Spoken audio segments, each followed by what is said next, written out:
You may be wondering, what is EFT? Well, our guest, Walter Rodenberger, is here to tell us exactly what it is, how it can benefit you, and how you can use it in your life. Thank you so much for being here. It's wonderful to have you. Let's begin to talk about EFT and what EFT is.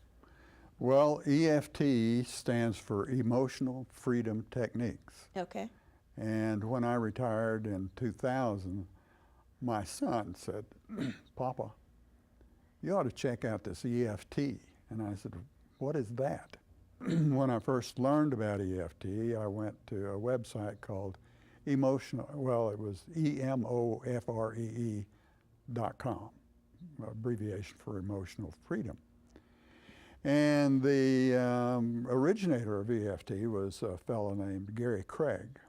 And I don't know, I loved what he had to say. And I said, "I don't understand. This technique's been around for 25 years and I never heard of it. Why doesn't the doctor have me do this when I walk in the office instead of giving me a pill or something?" And so anyway, I started working on myself. It's a technique for helping to change your thinking.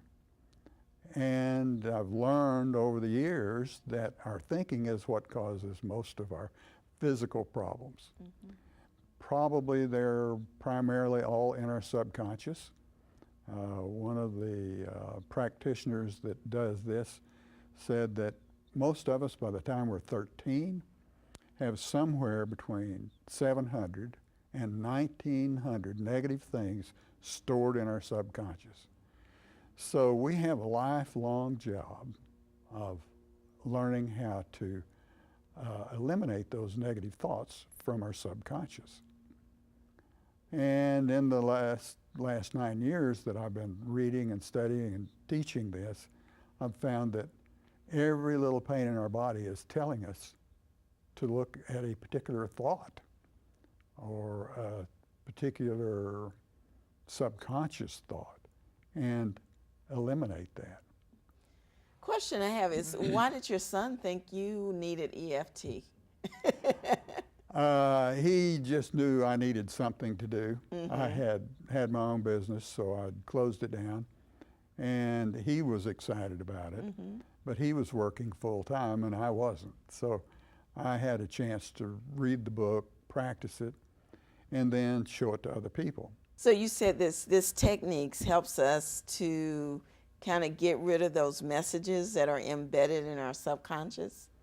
Is that? It helps us see them mm-hmm. for what they are. Okay. And helps us smooth that part of our life out so that we can move on and live a healthy life. So does this only work with physical challenges? Say, if I have pain in my knee, or what about some of the other kind of stressors in our lives, you know? Does it help with finding out why you have emotionally maybe attracted the wrong marriage 3 times?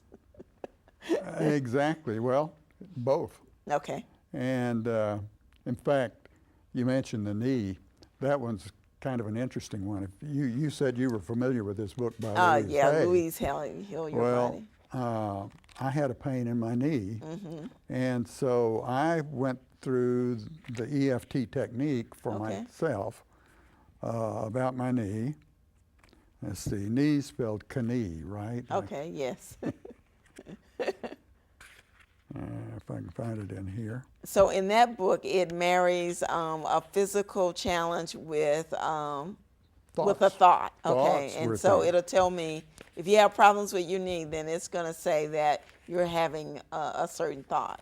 Yes. So what's the thought? So knees represent pride and ego. Ooh. So knee problems could be stubborn ego and pride, or inability to bend, fear, mm-hmm. inflexibility, and won't give in. And so, or could it just be overuse? Your stubbornness would probably cause you to overuse them. No, I don't believe so. Okay. In fact, As I understand it, even if all your cartilage is gone and you got bone rubbing against bone, bones don't have nerves. Okay. They don't cause pain. It's your mind telling you, pay attention to your stubbornness when your knee hurts. Okay. You're being stubborn about something. Well, I went through all of this for myself because I had a right knee that was really hurting. And I went through all of these things, and I said, that's not me. But then a chiropractor came by my office. He wanted me to tap with him for something. So I said, okay, but first you'll tap with me for my knee. And the reason I asked him to do that is I've learned that when we work together, that it's the cube of the number of people working together, the power of this. So with two of us, it's 2 times 2 times 2 is 8 times more powerful. We went through the same routine. Bingo, my pain was gone. Wow. And so what, you just tap the area? I mean, No. Okay. No. No, the way I learned it, there are a couple of different ways, but you Okay. tap on the side of your hand. This Oh, is the way okay. I was taught. Okay. But I'm not going to teach it to you. Okay, that way. I'm I've just- spent 9 years getting past all of this Okay. stuff. I'm No, gonna I teach just you want really- I just want our audience to understand what you're talking about, because most Okay. people haven't heard of the techniques. And so Okay. I just want to give them some idea of what it consists of. Well, if they go to my website, which is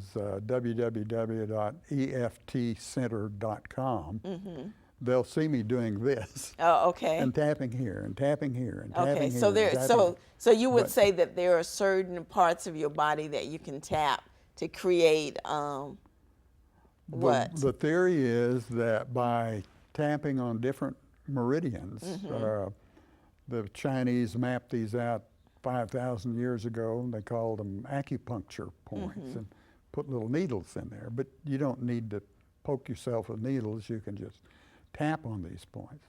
Okay. But I've condensed it down. I'm going to show you real quickly, and I'm going to get you to do this with me. This is called the butterfly hug. Oh, You just okay. cross your arms over your chest, and you alternately tap. Now, each finger and thumb has a meridian running through it, and it goes right to our heart. Okay. So when we alternately tap, it's causing both sides of our brain to work.